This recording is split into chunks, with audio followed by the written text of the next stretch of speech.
So this is once you finally have found a ship, especially if it's C class. This ship I found some time ago. It's essentially all black, which really makes it quite rare of a ship. And so I think I'm going to upgrade it. And it's only a C class, but I just like the look of it. It's fairly rare. It's got the tank-like feet on the bottom, and it's just got an awesome looking profile when you fly it. It's nice to look at. And so I've got these storage augmentations that I'm going to use to fill in. Hopefully I get some supercharged slots that are close by this existing one. It's really not a deal breaker, even if they're, if they wind up being over here or something. And so we're going to upgrade it. I've also got nanites here to upgrade the class. I don't know how far I'll be able to go with it, but we're gonna upgrade it. I'm gonna show you how to do it. Once you've got those parts and pieces, then you can come back here and you can just simply upgrade it. You just select Upgrade Starship, apply augmentation, and then we just fill in the slots.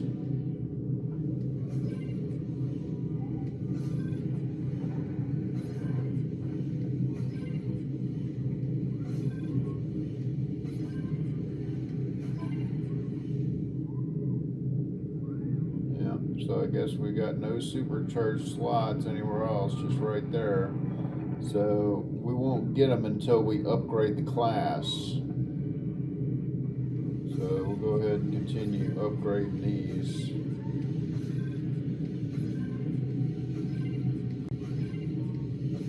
It's just as simple as that. As long as you've got the upgrades, you can upgrade it.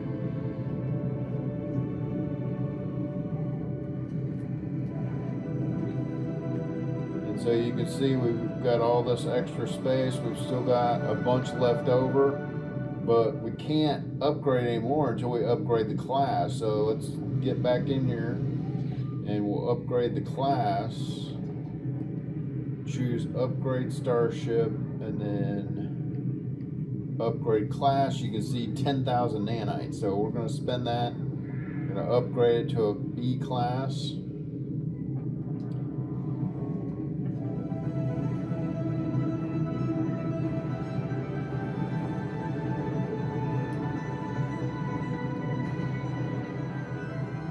So you can see now we're at a B class, and so let's see what it costs to upgrade it to an A class.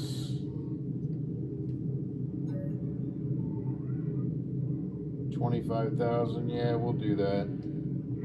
I've got nanites burning a hole in my pocket. So now we're in A class, and it's probably going to be $50,000 to upgrade it to an S class. Yep, 50,000 nanites.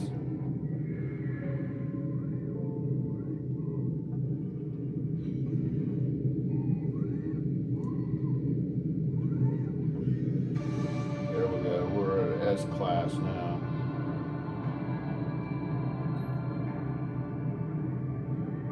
So now we can start applying all these augmentations. And so you can see it's changed now. It basically, since we upgraded the class, so this is pretty good. It's got 3 fairly close, so that's a pretty good ship. And so now we'll start filling in all these augmentations.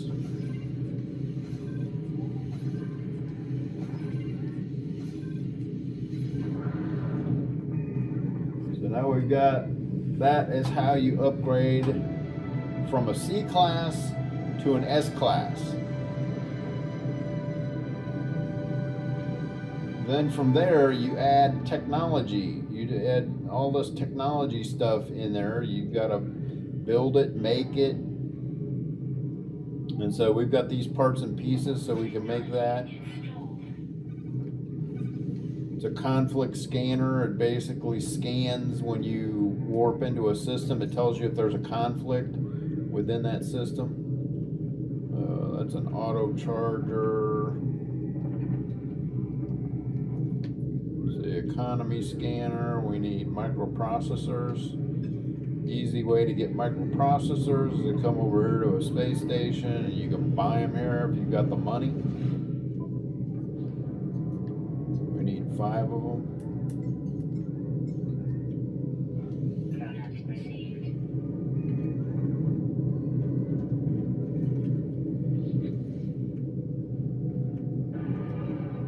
And so we can add the economy scanner, and basically when you're warping you can tell what kind of economy a planet has, and then from there, let's see, what else can we add? I really want to do away with that.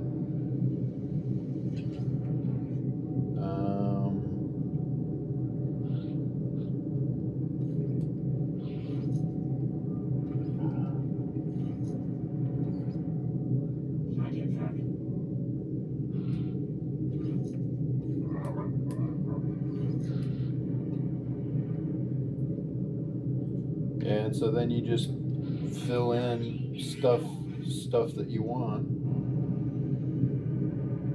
I think if I pull in another ship, I can get that.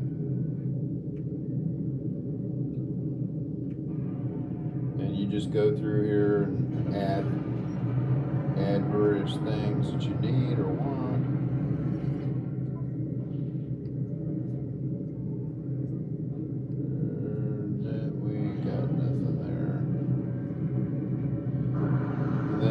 Also come up here and you can get upgrades for this guy if you've got the nanites.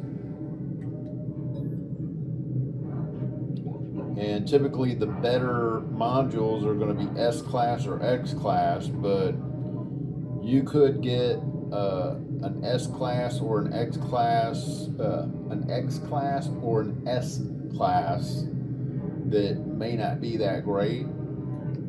So they all vary, and so you just got to keep grinding it out.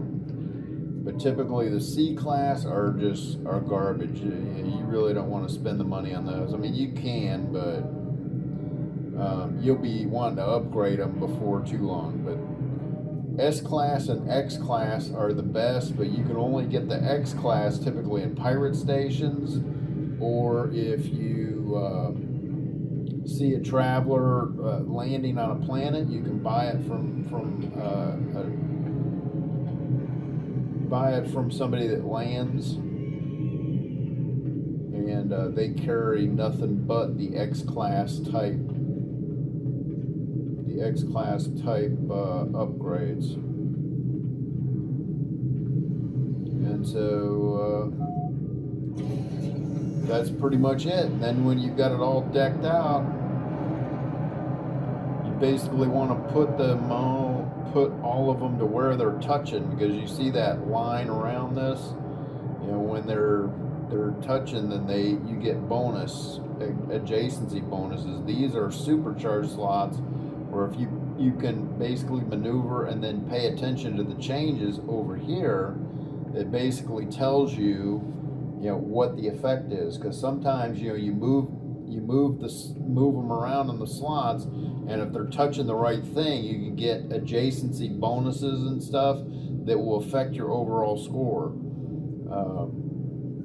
And the higher ranked up you are, the better your ship will be able to beat the pirates, the sentinels, so on and so forth. So the further upgraded your ship is, the more filled out it is, the more tech slots you got up here, the better you can maneuver through space, and the easier it is, to where you don't have to worry about any threat. You can take out pretty much any threat. And then you've got all this space down here to haul around all your stuff. And so that is how you upgrade a C-class interceptor ship up to an S-class ship. and then just take your time. You know, there's no rush. Take your time filling this stuff out, and then continually just upgrade it, checking the stats and swapping them for, and that's essentially a game in and of itself, trying to find the best of the best upgrades within this ship to upgrade your ship with. You know, and you'll have shield upgrades, you'll have the luminous engine upgrades, and those tend to have an effect on your maneuverability score. So the higher this maneuverability score, the better you will be able to maneuver the ship. Hard drive range, the further you'll be able to fly, you know, in one jump. You know, and typically I've seen, you know, 1,500, somewhere around 1,500, so probably over nearly 1,000 more range added to that figure there. Shield strength, damage potential. So, you know, in other words, your weapons, as you know, and you could have a varying array of weapons to where you just select through whichever you want, and that better aids you in, you know, warding off pirates or, you know, doing whatever you want to do. So that's the nuts and bolts of it. And so what I'll do is, once I've got this ship all upgraded, then I'll come back in and I'll try to explain, you know, after I've upgraded it. It's just a matter of just going around and hunting for all this stuff, and or selecting things that you've already got, that you already have, but then you have to have the parts and pieces in order to get them to work, because otherwise they'll be like this one here. You know, I've got copper, I just don't have it with me right now to where I can put it in there to make this work. I have it on another ship, so if I bring that ship in, or I can go down to a planet and harvest that material to upgrade that part, and then I move on to the next one, you know, so on and so forth. Just take your time. There's no rush to it, you know. I mean, it's fairly easy. I mean, certainly right now, you know, if I got in a fight with pirates or something like that, I'd probably have to flee them, because I've only got this Sentinel cannon, which really isn't that great, and without rockets, you know, you're kind of at a disadvantage. But anyways, just take your time. You know, if there's any threats, you can typically easily escape them. Just go to a space station and they'll buzz off. You know, just take your time, get it worked out, and just enjoy the game. Have fun. You know, don't worry about, you know, doing it all at once. You know, just take your time, because there's a lot to this game, and you know, and it's enjoyable. You know. And then if you want to take on the Sentinels, or you want to take on the pirates, have at it. You know, it can be fun, you know, and that's just one facet of the game. There's multiple facets to this game. So the primary thing is that you just have fun with it and just do what you want to do, and, you know, don't worry about the rest. You know, it's always going to be there. Take your time with it, have fun. Thanks for watching the video.